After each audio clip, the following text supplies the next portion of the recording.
तर पुणे नंबर 1 साठी सकाळ माध्यम समूहाच्या डिलिव्हरिंग चेंज फाउंडेशननं पुढाकार घेतलाय। त्यासाठी ईनच्या तरुणाईनेही उत्स्फूर्त सहभाग नोंदवलाय। त्याच पार्श्वभूमीवर 60 महाविद्यालयांमधल्या विद्यार्थ्यांची एक बैठक घेण्यात आली। त्यांच्याशी बातचीत केली आमचे प्रतिनिधी संदीप काळे यांनी। डिलिव्हरिंग चेंज फाउंडेशनने स्मार्ट सिटीमध्ये आपली भूमिका घेण्याचा निर्णय घेतलेला आहे आणि या भूमिकेच्या माध्यमातून पुण्याला नंबर 1 कसं करायचं हा एकूण सगळा विचार या माध्यमातून पेरला जाणार आहे। आणि यामध्ये जसं तनिष्काने एक आपला वेगळा ठसा उमटवण्याचा प्रयत्न केला आहे, तसाच युवकांनीसुद्धा ईननीसुद्धा यामध्ये आपला सहभाग नोंदवण्यासाठी एक पुढाकार घेतलेला आहे। त्यानिमित्ताने आज या सगळ्या लीडरची मीटिंग्स होती। या लीडर्सच्या मनामध्ये अनेक प्रश्न आहेत स्मार्ट सिटीला घेऊन आणि ते सगळे प्रश्न घेऊन ही सगळी मंडळी जी आहे, तरुण मंडळी जी आहे, ते मैदानात उतरणार आहे। या सगळ्या तरुणांना आपण आज बोलणार आहोत, त्यांच्याकडनं समजून घेणार आहोत की त्यांची या स्मार्टबद्दलची कन्सेप्ट नेमकी काय आहे आणि ते मैदानात उतरल्यावर नेमकी आपली भूमिका काय बजावणार। मला तुम्ही सांगा की आत्ता पुण्याला आपल्याला नंबर 1 सिटी करायचं आहे, तुमची नेमकी भूमिका काय असणार आहे?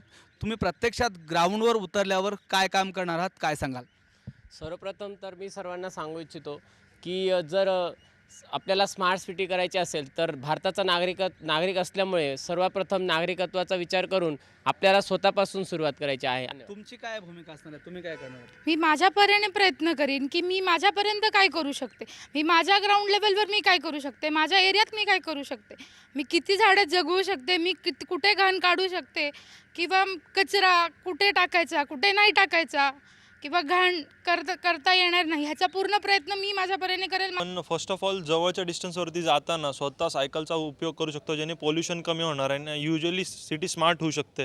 It will be a great help for everybody. तर विद्यार्थ्यांच्या त्यांच्या विचारांमधून अनेक कल्पना येऊ शकतात, म्हणजे विविध कॉलेज पातळीवरती आपण एक हा स्मार्ट सिटी चर्चेचा विषय बनवू शकतो, त्यांच्यासाठी एक त्यांच्या आयडिया त्यांच्या घेऊ शकतो। सुरुवात ते प्रथम प्रत्येक कॉलेजेसमध्ये आम्ही जाऊन हा मेसेज देतोय आणि मला असं म्हणायचं की सुरुवात त्यांनी स्वतःपासून पहिले करावी। आपण जर स्वतःपासून सुरुवात केली तरच बाकीच्या गोष्टी पुढे होतील आणि काही स्मार्ट सिटी जे स्मार्ट काही गोष्टी आणण्याचा जसं टेक्नॉलॉजीचा वापर करून त्यानंतर काही गोष्टी स्वतःपासून सुरुवात करून त्या इम्प्लिमेंट व्हायला पाहिजेत। लाईक त्या पेपरावरती न राहता त्याचं प्रॅक्टिकली पण सगळ्या गोष्टी व्हायला पाहिजेत असं माझं म्हणणं आहे। अगदी बरोबर आहे। तुम्ही काय सांगाल, हे सगळं राबवताना कुठल्या गोष्टीला तुम्ही प्राधान्य देणार आहात आणि एक यूथ या पुण्याच्या सगळ्या या चळवळीमध्ये कशा पद्धतीनं सहभागी होणार आहे? यूथ हा आपल्या भारताचा आज प्राईम घटक काही वर्षामध्ये होणार आहे आणि तो मोर दॅन 65% हा त्यामध्ये त्याचं कॉन्ट्रिब्युशन असणार आहे।